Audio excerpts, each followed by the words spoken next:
signing the executive order that restores English language proficiency as a core safety requirement for commercial drivers. This is a good day for truckers, it's a good day for families, and it's a good day for common sense. Out on the road, there's no margin for error. Truckers drive 80,000-pound vehicles through all kinds of terrain, steep mountain passes, narrow turns, busy city streets.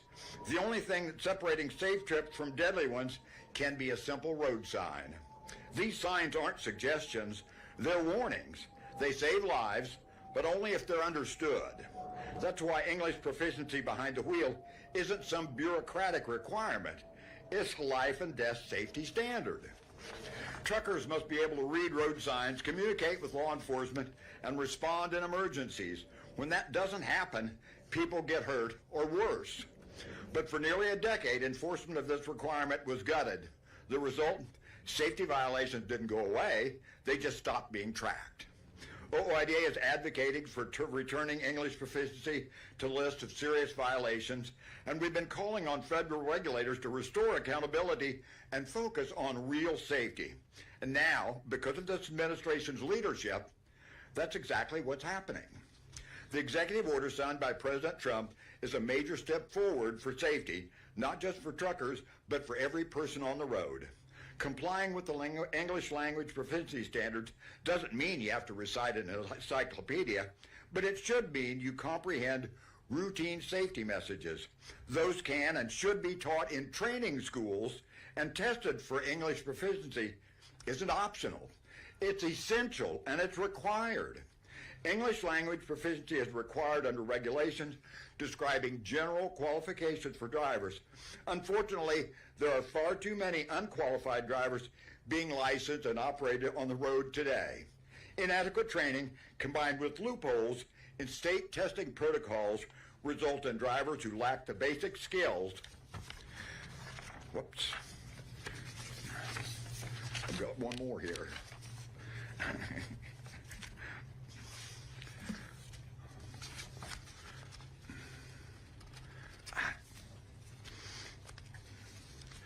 Well, in conclusion, again, we want to thank the Secretary, we want to thank the Trump administration, and I need to have a shout out here to Shannon Everett and American truckers for turning a light under this whole issue. And working together, we'll improve highway safety, and we've got a lot of work to do, but we're ready, anxious to do it. Thank you. Mr. Chairman? Todd, thank you for that, and John, thank you for your remarks. Secretary Duffy, welcome to Texas. Thank you. It's good to be here. We are so glad to have you in Texas, and let me tell you, Texas is all about relationships, and we have been looking for a partner in U.S. DOT for a long time over the last several years. We are glad you are in Texas with us today, and I commit to you we will work together as partners. Absolutely. Well, good morning and welcome. My name is Bruce Bugg, and I am honored to serve as the chairman of the Texas Transportation Commission. Governor Abbott appointed me in February of 2015, right after he was inaugurated, and it's been my honor to serve Governor Greg Abbott and be able to work with people like you, Mr. Secretary. We are working every day with our more than 13,000 employees at the Texas Department of Transportation. Over 13,000 men and women get up every day and make sure that we bring the best transportation system to Texans and also people that are driving trucks. We want to make sure that we are giving you the best experience. Thanks for the continued leadership, Secretary Duffy, in D.C. And maybe we didn't have leadership for a while. Thank you for restoring leadership is what I really should say, and I think it's going to be great working with you and working with the DOT in Washington, D.C. More than any other state in the nation, Texas has commercial trucks move more than 1.5 billion tons of freight every year. That's why we're hard at work at continuing to build our infrastructure in the state of Texas, and we actually have over $60 billion of road and highway improvements under construction in real time throughout the entire state of Texas. That is, I would say, Secretary Duffy, a all-time record for the state of Texas. And it just shows you how we are committed. The men and women of TxDOT who join me today are committed to making sure that we are deploying the best infrastructure to keep our state growing as rapidly as it is. And we also want to applaud President Trump. It's just common sense what President Trump has done. And thank you for coming to Texas to sign what will implement common sense for everybody that gets on the highway. We all are using our highways, whether it's, personal vehicle or you're driving one of these wonderful trucks that we're looking at here. But we all have a shared responsibility, the way I look at it. It doesn't matter if you drive an 18-wheeler or you drive a little Volkswagen. We all have a shared responsibility when we get on the highways to do the right thing by the drivers that are beside us, by the drivers that are passing us. Whatever it is, we all have to, we're in this game together. So President Trump acted immediately. This was so important. And please tell the President how much we appreciate him taking these steps. So once again, I want to welcome you, Secretary Duffy. And I would say it's a warm welcome, but it's a heartfelt welcome. Let me put it that way. So thank you for being here. Thank you so much. And thank you all. Hope you all have a great meeting today. Thank you so much. Thank you. Thank you. Thank you. Thank you, John. So, listen, I appreciate that, and the welcome has been warm. My one regret is I came to Texas and I didn't bring my cowboy boots. That's a fail. Sorry about that. Next time I'll make sure I bring my boots. Very good looking. So, listen, per the president's directive, with his executive order, I'm going to sign a secretarial order right now that's going to direct our department to, again, go back and follow the law in regard to English language proficiency and taking trucks out of service who don't follow that law.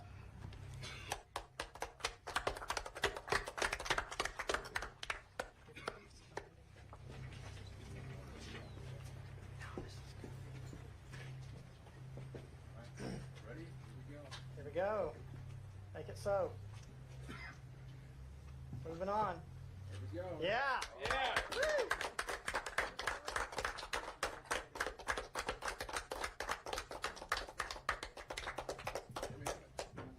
Awesome. Thank you, guys. Appreciate it. Thank you. All right. If any of you have any questions for us, Secretary Duffy, Michael Atkinson, CBS Austin. I wanted to follow up on the investigation your office said that it had opened about that I-35 crash that happened just up the highway. Yeah. Do you have any update on where that investigation is going, including the fact that the driver was sober at the time? it's still under investigation with our motor vehicles division, so can't comment on it. But again, one of the reasons why we wanted to come to Texas, and again, this highlighted a broader issue that we have in the country, and I would just argue this administrative rule change by the Obama administration should have never happened. Again, we want people to speak English. Again, it's critical they're able to talk to law enforcement, communicate with law enforcement, read road signs, and again, we're going to go back to common sense. So no update for you again because of the investigation we're still doing. Eric Brennis, the morning traffic anchor at KXAN and NBC stations. Morning traffic? Deadly crashes very often. What is the significance of signing this executive order and having this event today in Austin? So we're changing the rule in regard to someone who is pulled over and can't speak the language. They'll be put out of service. Where before they'd be given a slap on the wrist and allowed to continue on their way. So the consequence of taking one of these vehicles out of service and having the company come back and find another driver, it becomes very costly. There's not a cost benefit to putting someone in your rig that can't speak the language. It'll cost you far more. And so I think the incentive will be to make sure that your drivers actually can speak English and communicate with law enforcement and read our road signs. And any reason you chose to do this in Austin? I heard the weather was great in Austin, so I wanted to come and feel some Texas heat before I got it in northern Wisconsin. What So. does enforcement look like of this new Yes, so I think it's important to note that this is done by our partners in law enforcement, right? Whether it's at way stations, or if it's just interactions that law enforcement have with the great men and women who have taken this on as a profession. But when they see those drivers who, again, can't communicate, they'll take them out of service. So, again, there's not one umbrella in which this will fall under. It's the whole spectrum of law enforcement on our roadways that our law enforcement will use to make sure they're enforcing this order, which is common sense, and it's the way it's been done since before Obama changed it at the end of his administration.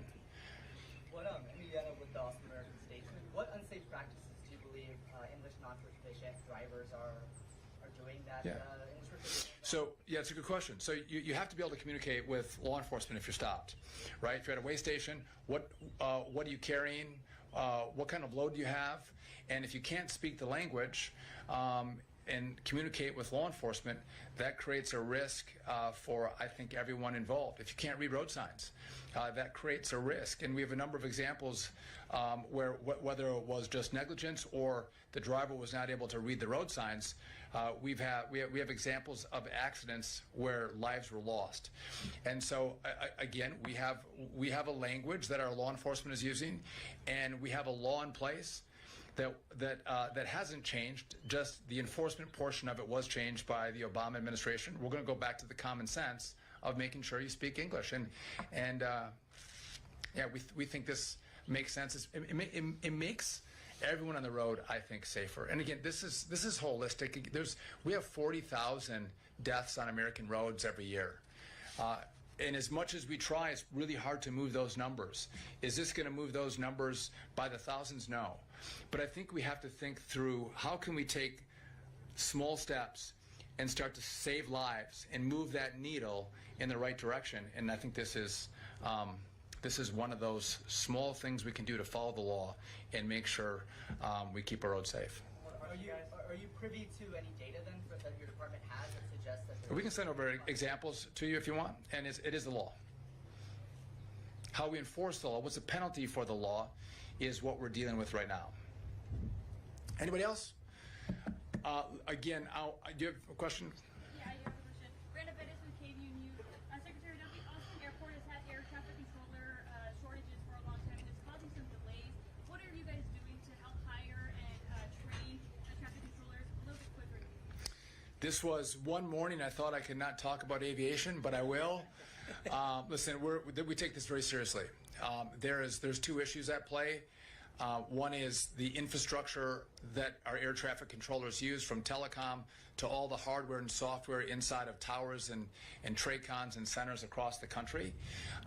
But you're asking about something different, which is the air traffic controllers. We're 3,000 air traffic controllers short in this country, and it's been that way for a number of years. And so we're doing two things, trying to improve the pipeline of young people going to the academy to become air traffic controllers, streamlining the process that they show an interest to the point that they get in the academy.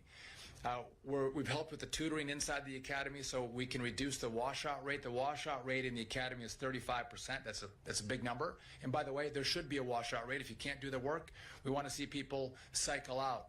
But if we can drop that washout rate to 25%, the numbers are significant. We're also taking the best and brightest on the test entrance exam, and we're putting them in the academy first.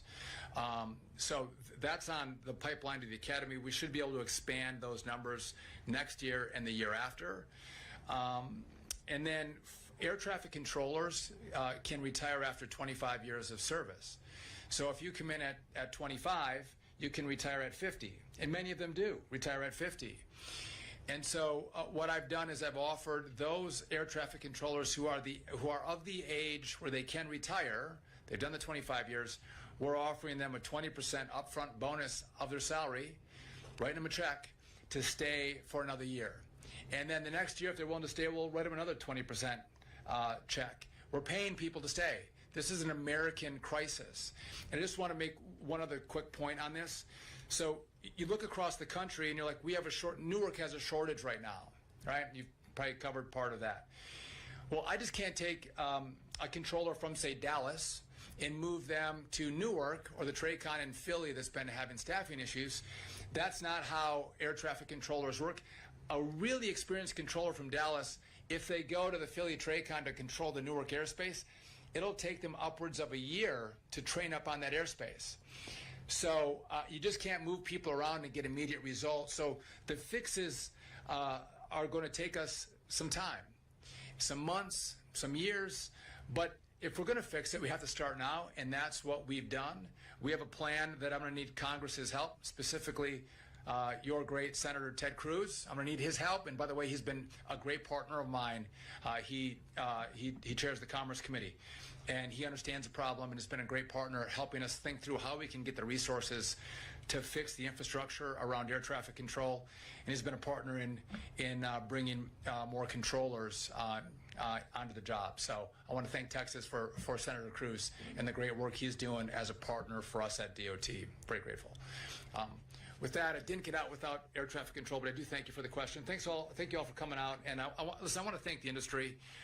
These are the great men and women who do move our products, that do make sure our supply chains work. And sometimes they can go unsung. I think we actually recognize the great work they do during the pandemic. We saw how important they were. But that work continues on a daily basis. And we're grateful for all you do, keeping our roads safe, our people safe, and moving our products. And it's great to be in Texas. Thank you.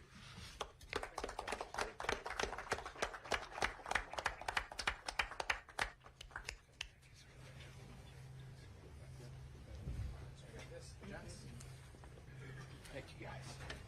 Appreciate your help.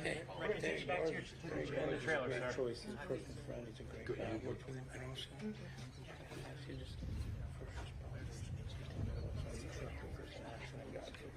Good point. We're going to bring you in to do the interview with your podcast. Yes, sir.